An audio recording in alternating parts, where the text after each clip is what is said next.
Welcome To to be the show. honest, I welcome interruption. I think it's a good way to challenge responses instead of censoring them. When it comes down to that, one of the things I will say is that if you are going to try to go to a third party that has no actual chance of winning, then you are effectively letting Trump win. And as of this past Monday in the United States, if Trump wins, he will be a king. Well, kind of a king. But basically,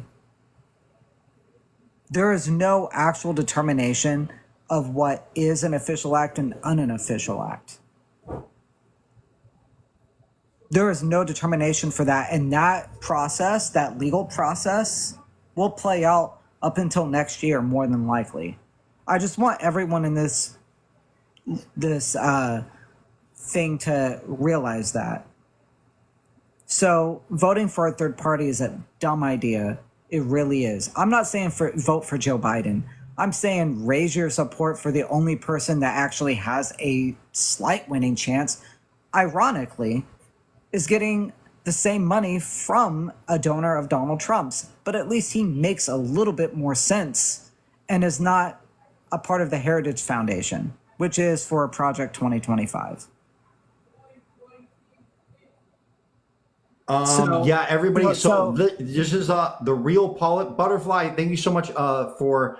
We don't know what's going to happen in November, we all know everyone's trying. Do not vote either for Biden or RFK. We both know.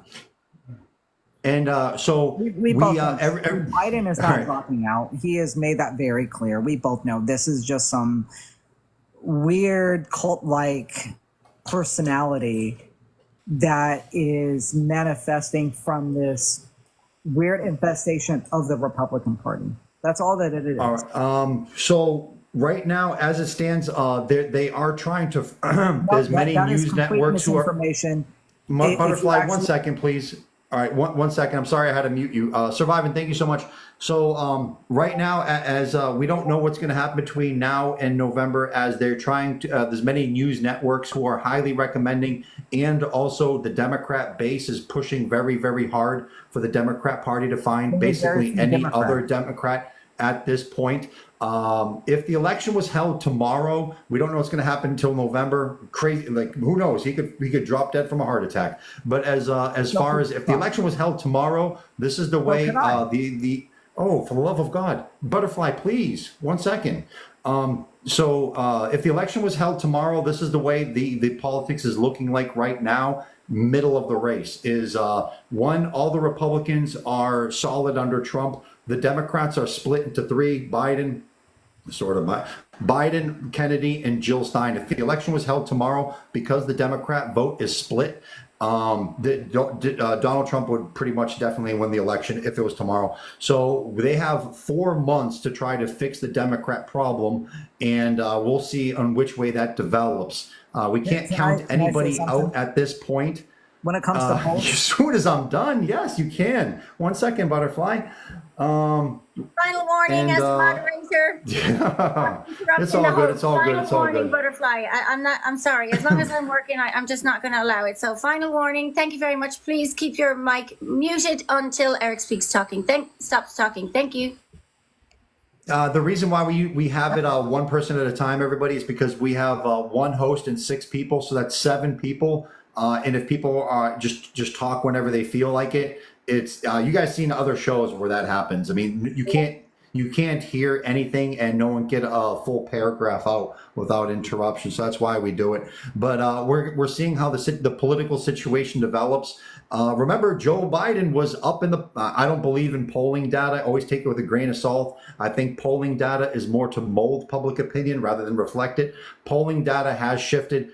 Joe Biden was up by 4% last week. Today, Joe Biden is down by 2%, and everyone's trying to push him out. So he is refusing, but I mean, then again, he is a puppet. So we'll see what happens. Butterfly, go ahead for last words. Tia, thank you. Yeah. So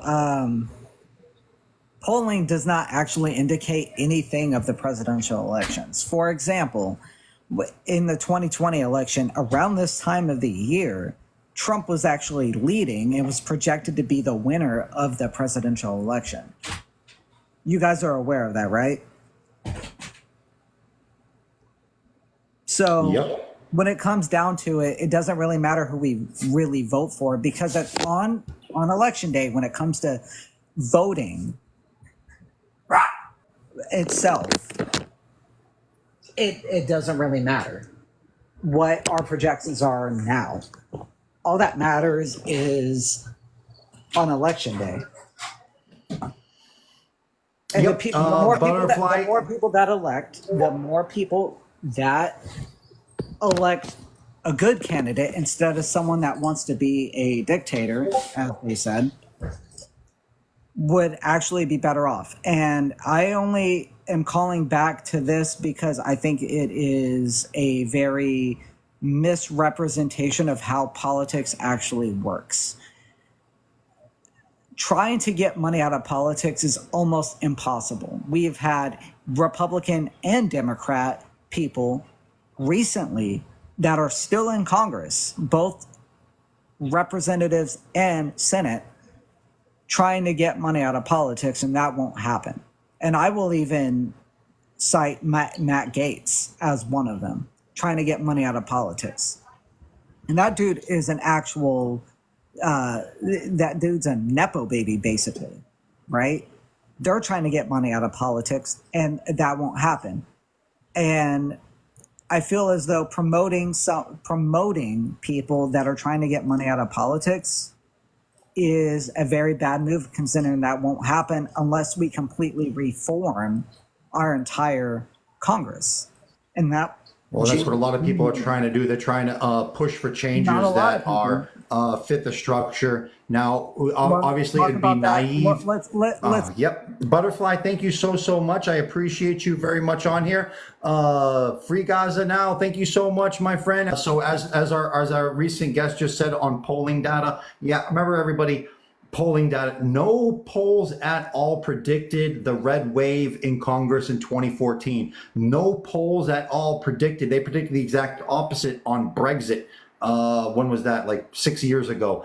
And as far as, you kind of have to wait. Polling, always take that with a grain of salt, and it does have its flaws, even when it is sincere. And I doubt the sincerity many of the times with polling data. To remove money from politics is impossible. Like, to completely remove money from politics is completely idealistic and naive. But then when you hear, like, there's a lot of politicians, they know that and they understand that. So what they're trying to do is, like, they're trying to limit money's effects in politics. So they're going to, like, remove super PACs and put heavy regulations on where and how you can get money. So that would have a practical, realistic effect. Goldie, thank you so much. But yes, our guest is right that to remove money completely from politics it's pretty much impossible. I mean, you have to pay for commercials, and you have to, so 100% on that. Thank you very much to our previous guest. Goldie, thank you so much. Thank you so much. And GPG would be next. Welcome to the show, my friend. Hello, how are you? I'm good. Thank you for welcoming me and being so gracious to your last guest. I'm not you.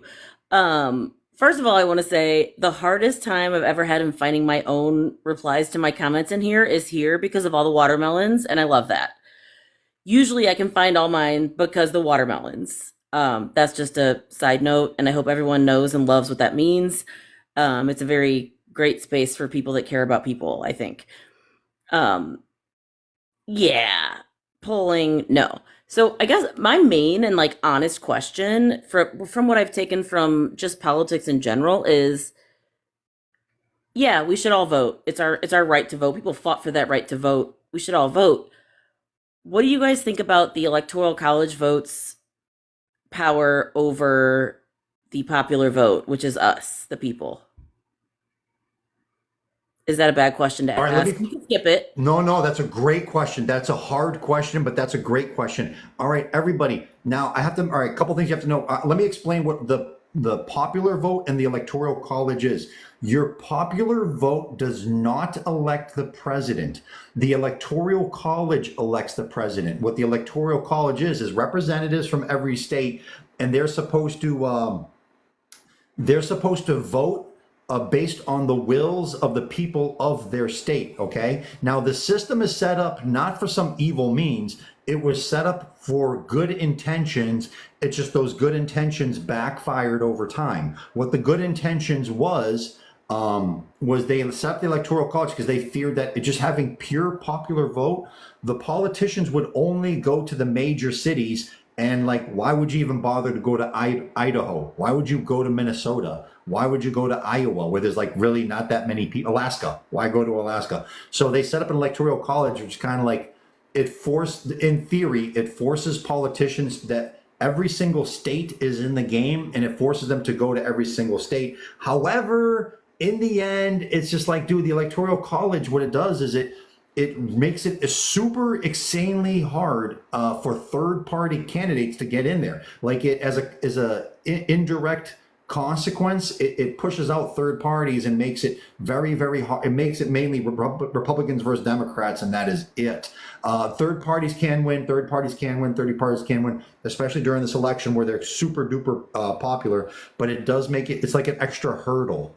And so I think I reluctantly think that I think we should get rid of the electoral college and just go with the popular vote, just because even by doing that, there's going to be negative consequences to switching it over. But at this current, it's like, dude, our system's screwed up. We need to, we have to, make a few little changes. And I think that's one of the few little changes that we should make is just, if you give a test run, hey, for one election, get rid of the electoral college and see how it plays out. I think it'll allow greater opportunity, but you can always speculate one way or the other. We'll see how actual results play out. Now, yeah, what do you think, I appreciate it. Oh, sorry. I thought you already did. I'm sorry. I wasn't cutting you off. I promise. I live in Missouri. I live in St. Louis, and I'm very close to going just right across the river to the ill side of Illinois because of their different things like that. Like, I think when not the founding fathers, when electoral college was placed, it said 2 per state. So that was supposed to be like equal per state, but like now it's based on population of the state. So California, for instance, all the big swing states like that the presidential elects try to get. It does come down to me, which I never paid attention to this until Hillary lost, because she got the popular vote and 45 got the election. And it flabbergasted me because I never had done enough research to pay attention to the electoral votes. So I don't know. I was just wanting y'all's opinion. Y'all seem, educated on this kind of stuff. It doesn't necessarily have to be the host or maybe one of the moderators, like whatever. I'm not gonna say I get confused. I get perplexed by the decision of which state gets the more electoral votes. Does that make sense? Yeah, Michael, thank you so much for the subscription. I think it's based on it's based on population per each. Is it? Is that what that is right now?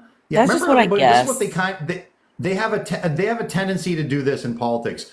Keep changing the rules every single election to benefit you. That's what they try to do in politics. All right, real politics. But so the electoral college is supposed to reflect the popular vote. Dipna, thank you so much. But there was 3 times in political history where it did not. People voted one way and the other person became president. I forget who the first time that happened was, but George Bush versus Al Gore in the year 2000. That was one of the times where people voted for Al Gore and George Bush became president because of the Electoral College. 2016, Hillary Clinton actually won the popular vote. Donald Trump won the Electoral College. Donald Trump became president. So, and that's in politics. There are no absolutes. No matter what system you set up, the people are going to find ways to take advantage of that system and corrupt that system. And right now, we need some changes in our current system. And hopefully, man, dude, our system is so screwed.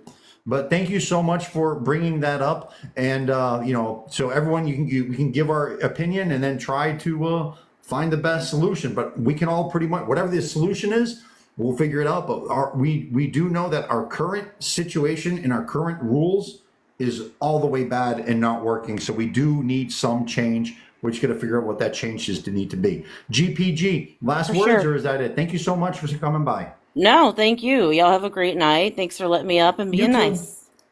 Go watermelons. Thank you.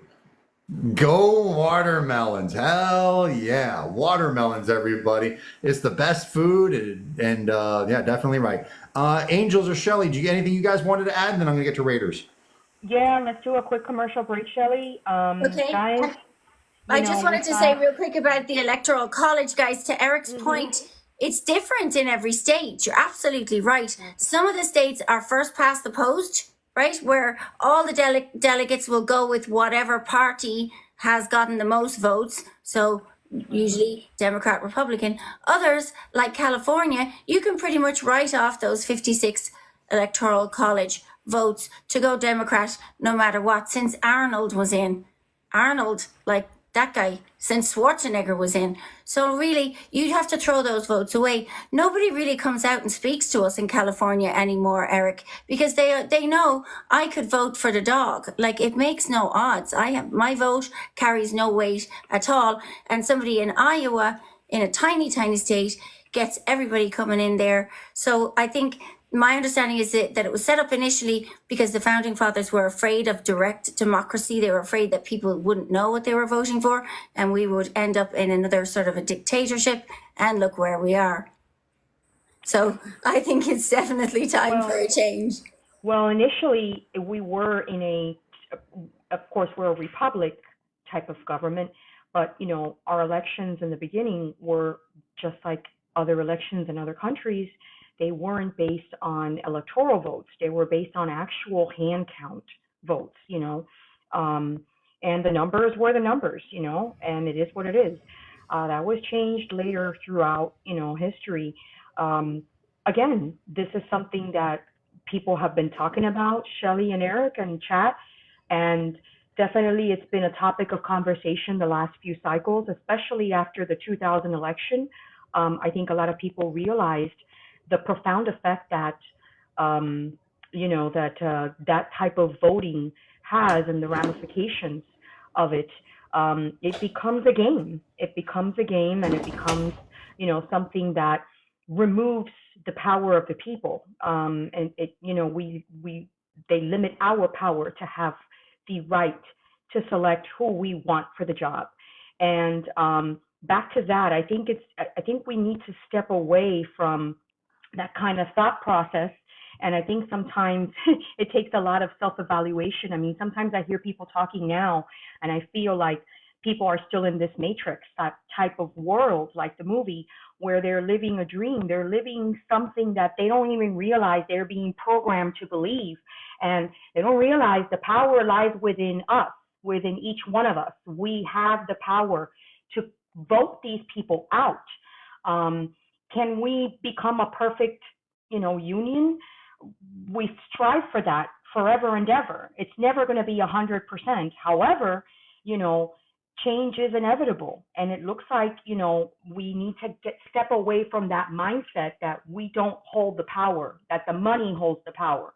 Money is money, and it'll always exist.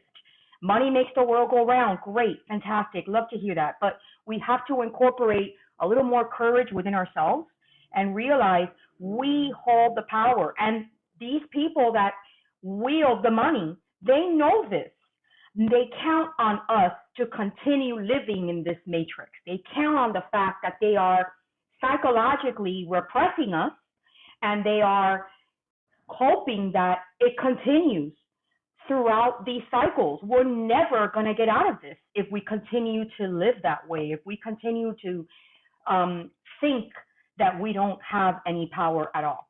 We can change this, but we have to really stop dividing each other, stop living and thinking in terms of what they want us to think, which is divide and conquer. We have to come together and agree that we need a change. And that change means from whatever we have in place right now, and that is the two-party system that we are stuck in. Mm-hmm. That we are stuck in, and we're trying to get unstuck 100%. Man, the two-party system. Thank you so much, Angels. Thank you so much, Shelly. Let me get to Raiders for Life. What's up, buddy? Hey, brother. Hey, I just want to tell you that last caller, she's clueless. You took your patience. You are a true journalist. You did not yell at her. Thank you, buddy. I'm so proud of you, man. You should definitely be a journalist someday. I'm telling you. I got you. If I have extra money, I send you to college to be a journalist, buddy. I'm telling you, man. I love you, Eric. I really do. Hey, but I just want to say, let me teach GP. If GP Stereo, she was right. Electoral College, being a history person that I am, I'm doing my master's history. Electoral College started in 1787 during the convention, a constitutional convention, 1787, when Thomas Jefferson went to the convention. All those guys, they decided to do Electoral College because states, the 13 colonies, like New Jersey, like Massachusetts, for say where you live, they didn't get enough representation. I know, like some of these states weren't getting represented on the political level.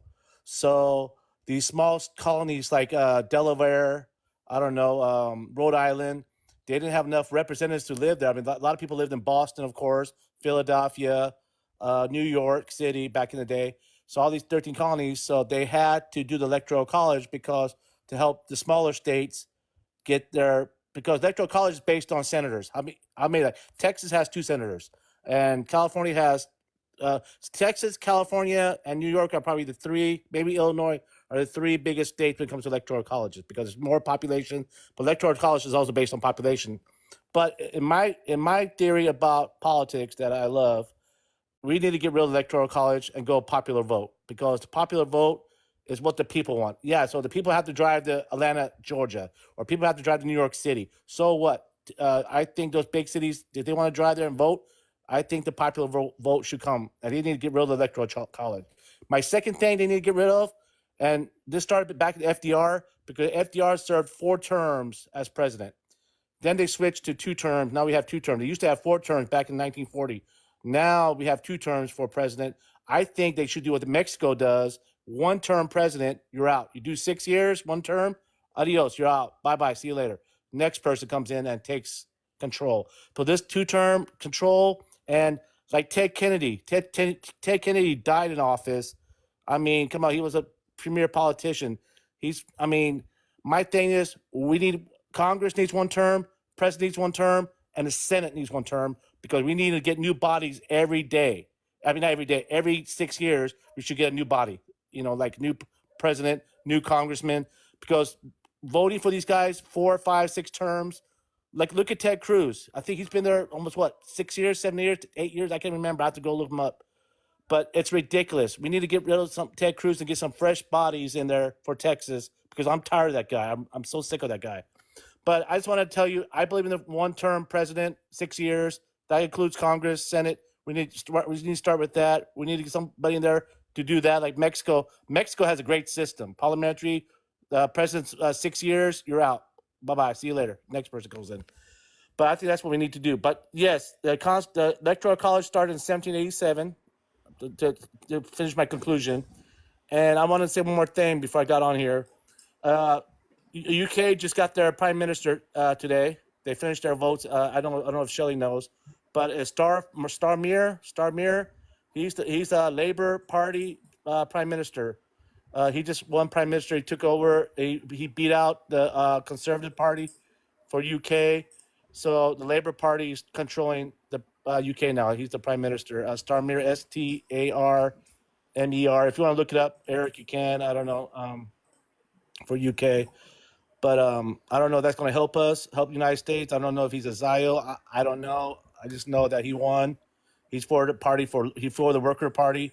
I want to form a worker party because I think we should have a worker party. I think blue collars deserve their own party because teachers, firemen, police officers, we all should have our own. But we work the hardest. And you too, Eric. But anyway, I just wanted to say that's all I wanted to say. I just wanted to say that I love you guys, and I just want to let you know about the UK just finished their elections, and that's who was prime minister now. That the guy that was Indian or something, that origin, he's not the prime minister of UK anymore. He was terrible. Rishi Sunak. Excuse me. Sherry and Young Zell. Thank you. Yeah, he's out. So he's dude. Yeah, I think he kind of for real. Yeah. Go ahead. No, go ahead. I'll finish up. Go ahead. I was gonna say, dude, like outside looking in, it seems like he tapped out. Like he did not want to be in power anymore. Like he kind of dipped out himself, man. He's like, screw this shit. Kamal, thank you so much. I don't know. That's kind of see what it seemed like. It seemed like to me. Everybody, here's something too. As our friend here, like 1-term limit. Screw it. Keep fresh blood in there. Remember, everybody, in politics, there are no absolutes. No matter which way you go, there's going to have some, at least small, negative consequences. If we allow politicians to be in there too long, you're going to end up like Congress. Everyone's 80 years old and senile and just voting for money because they're corrupt. After being in politics too long, they're corrupt. Now, on the other hand, for people who are not in power long enough, remember, if you're entering into power, the people who are in charge of the military, the people who are in charge of the CIA, the people who are in charge of the FBI, the people who are in charge of some of the most important positions in America, they've been in there for decades and they will be in there for decades. So if you're constantly having to be the new guy, you're fighting against hidden powers or like long established powers. So being constantly having a new guy in there, they might not even have the power to fix shit over the overriding powers that have been there for a long time. So again, no matter which way you choose in politics, if the term is too short, or if the terms are too long, either way, you're going to find corruption and just different types of corruption. That's the problem with politics. Is in politics, there are no absolutes. There will be negative consequences no matter what you do, no matter how noble-hearted. People will find ways to take advantage of it. Nezaha El Sholi, thank you so much for the heart me. Raiders, appreciate you very, very much. Let me move up to Z. Yes. Welcome, anyway, I just want to Z. say thank you, Eric, and have a good night. Thank you, buddy. I love you guys, and keep the fight, and don't let these people that push in like earlier, just forget about that. Just ignore. That's all good. We for that person said stuff that we mostly agree with too. Just the way that they tried to social smoothness in conversation was lacking. That's all. Nazahir, thank you so much. Raiders, thank you so much. Z, on you, my friend. Miss Allen, thank you so much. Nazaha, appreciate the rose. And Z, go right ahead. Welcome, Z. Hi, Hello, everyone. Z. Hello. Hi, how are you guys? I do want to add on to what Kazee mentioned, Rishi Sunak and Keir Starmer. Keir Starmer's a big time Zionist, like he's for Israel, so it didn't really do us any good. Hence why I voted Green and I didn't vote for, because how we vote is you vote for your local MP and then that's how they get elected. So I voted for Green, so our local MP would have been Green, but then Labour won, so they won by a landslide, to be honest. And I'm not really surprised because it's been 14 years that they've been around, the Conservative Party, so of course they were going to win regardless, to the point where there's no Conservative MPs left in Wales. They got rid of them all. So yeah, but at the same time, he's a big time Zionist, so that doesn't actually do anything for Palestine. But yeah, I do want to say though, this whole like lesser of two evils is getting exhausted. Is an exhausted argument because it's like you're basically fear-mongering people into voting for, like, in the UK it would be Labour and then in America it would be Democrats, right? So the whole thing of like, oh, vote for them because you don't want to be stuck with Donald Trump. Like, what Donald Trump is, okay, worst case scenario, he's re-elected 4 years, he's gone. What's going to happen after that? Like, are you just going to keep going for the Democrats no matter what? And you're just going to keep ignoring whatever they do? The same goes for the UK. Like, people are just going to vote for Labour. And a lot of people voted for Labour because it was like, there was no, according to them, there was no other options. But then again, the Green Party made history by having 4 seats. And prior to that, they only had 1 seat in Parliament. So if there's no change, like if people don't actually try to bring about change, there's never going to be any change, if that makes any sense. And then like Jeremy Corbyn, I don't know if you guys know anything about Jeremy Corbyn, but Jeremy Corbyn was essentially ousted as our Labour leader And I'm not gonna lie, like if he was still labeled the party leader, he would have been elected right now. But then that's unfortunate because they said that he was an anti-Semite, and he wasn't, because it was all hearsay and it was made up. I don't know if I can swear, but I'll say BS. But like I think to the point where he had to he was elected as independent, and then this time around there was like loads of MPs that were ousted out of the Labour Party that had to campaign as an independent, and then some of them actually won, surprisingly enough. Like Jeremy Corbyn won, and he wasn't given enough time to campaign, and he still won by the majority. But I just think for my last thing is I just want to say, like, people need to honestly like bring about change. And if you keep saying that there's never going to be any change and we need to vote for quote unquote the lesser of two evils, like when are we going to actually see any change come about? And what I want to end on is, guys, vote for Jill Stein. Like, please vote Green. I did. It didn't go anywhere, but at least we had 4 seats, 3 more than you. We had 3 more than the average, which was before. It was just 1 Green Party MP in the UK in Parliament. But yeah, guys, vote for Jill Stein if you can. Thank you. Thank you, Z. And Nick Jr., thank you too. Z, 100%. And the England has the same problem where we have where you have left wing, right wing, and they're both broken wings of the same bird. They're just who's in bigger competition to appease to Israel. That's all it is. I really believe, guys, that it's kind of like divide and conquer. I think it's 48 Laws of Power by Robert Greene. 48 Laws of Power, law number 31. Give them the illusion of choice while both, no matter which way they choose, it still serves you. And that's what I really, really believe it is. They have us arguing. It's the illusion of choice, illusion of democracy. And in the end, everything serves Israel. Goldie, thank you so much.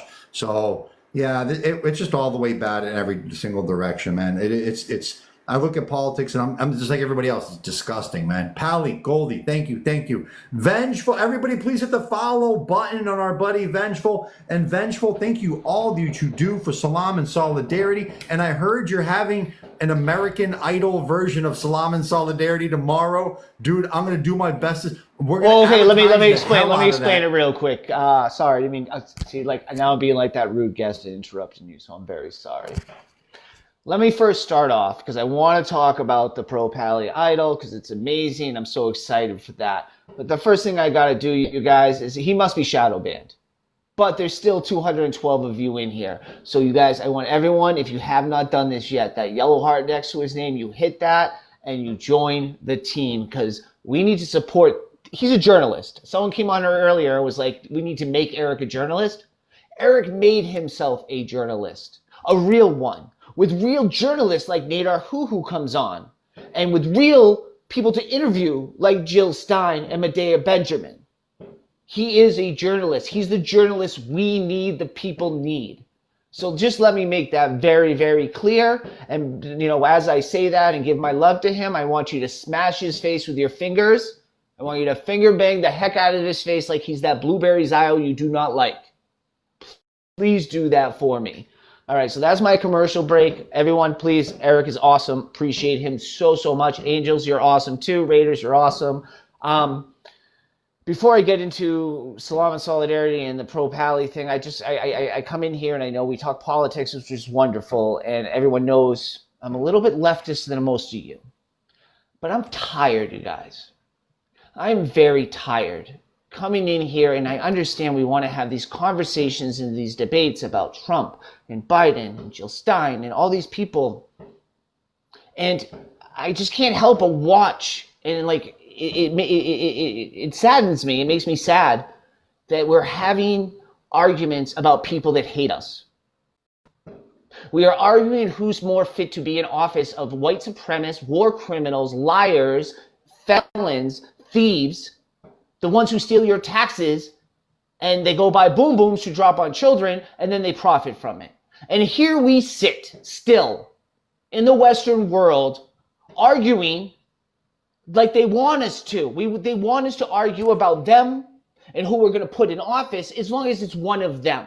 And like Erik always says, it's two sides of the same coin, you all. And the Green Party is not going to help. Jill Stein, if she gets in office, I'm sorry, I know everyone loves her. I love her.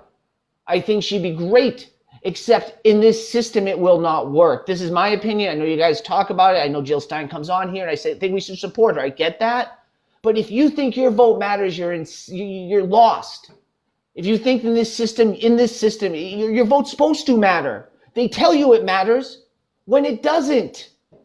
How many times do we need to be lied to over and over and over again as we line the pockets of these people that do not care about us? Look at what the Supreme Court just did.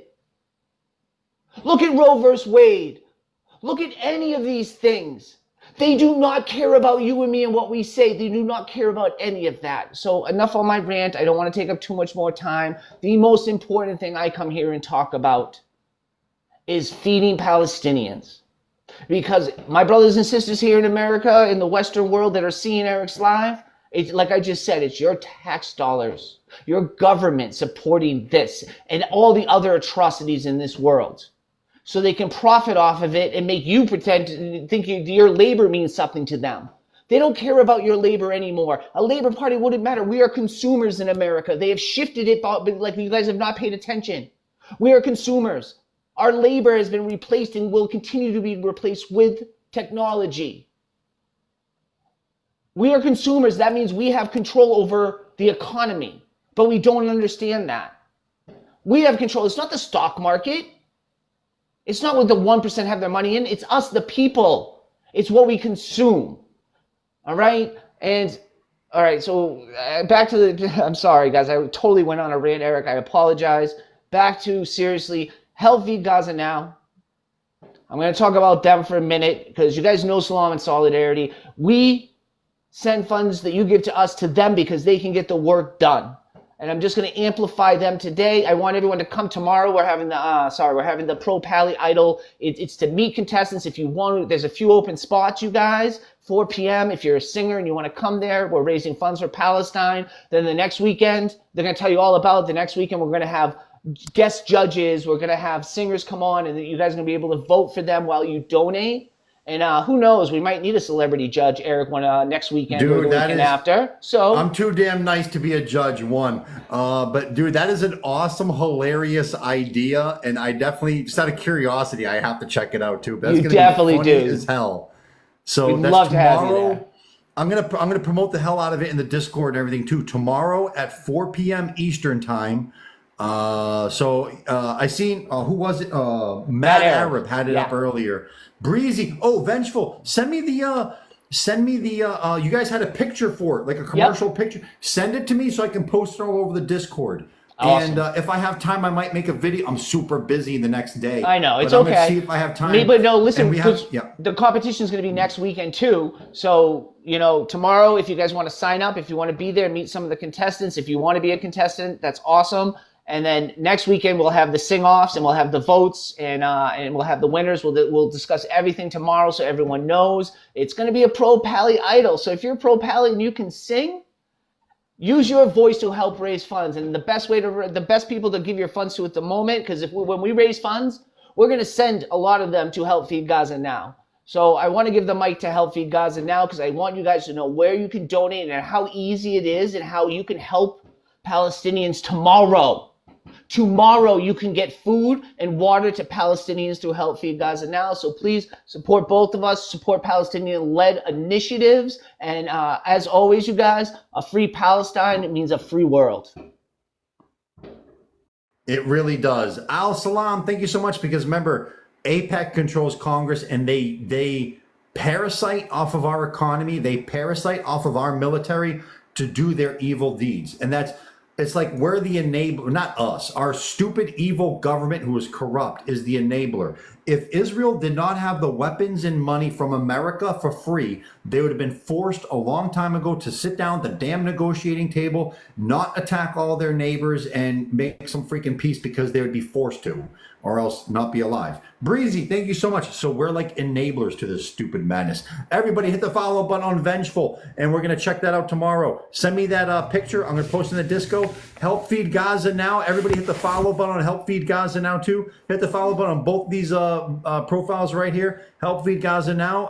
Appreciate you swinging on by, my friend. Go right ahead. Thank you for all the people that you fed, man. Every single day you feed people. Thank you. I want to go off of what they were just saying about the government. It's not just the United States government.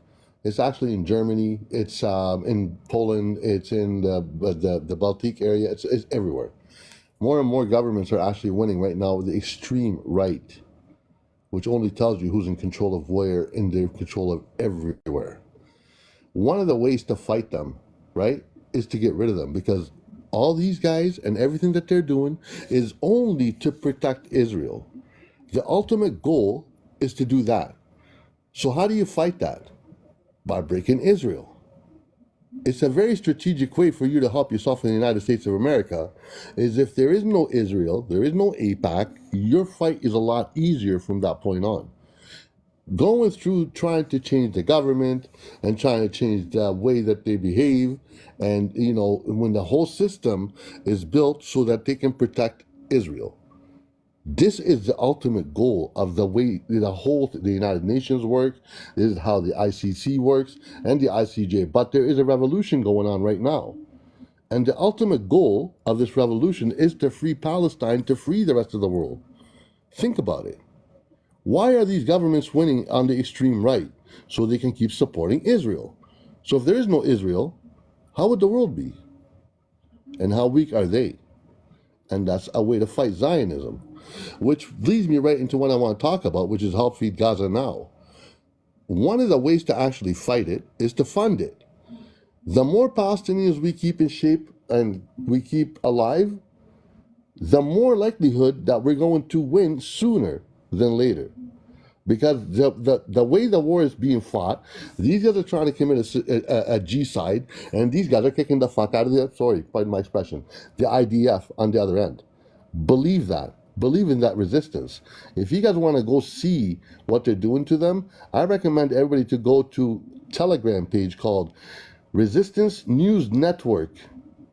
And this is, you want to watch them like as I always kick ass, go there and you'll see, and you'll start to believe, because you'll see it with your own eyes. You'll hear them streaming with your own ears, and you will see what I'm talking about.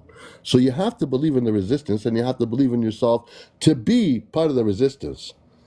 How can you be part of the resistance? Is by financing Help Feed Gaza Now, Salam and Solidarity, and keeping those people going on the ground, because these people, once they're free, they won't need nobody to help them. They'll rebuild Gaza. As a matter of fact, Gaza has been rebuilt maybe 2 or 3 times over time. Abu Yusuf, the guy who runs the kitchen for us, had lost 4 houses. One in 2014, he rebuilt it. One in 2017. Remember, Gaza's been through 5 wars already, right? At least. He lost it, and in 21, and this is the 4th house that he just lost. So we'll build it. We have enough capacity, and we are a young nation. 50% of Palestine in the overall picture is under 30. 50% of Gaza are under 18. They're children.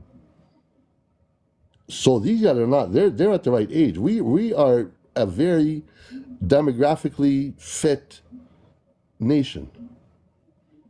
And a lot of people want to help and so on. For us to get back on our feet, we'll get back on our feet without your help. This is the time that we need your help, is to get us to go free. Once we're free, we don't need anything. Palestine is very rich. Look at all the oil, this is why they're doing what they're doing.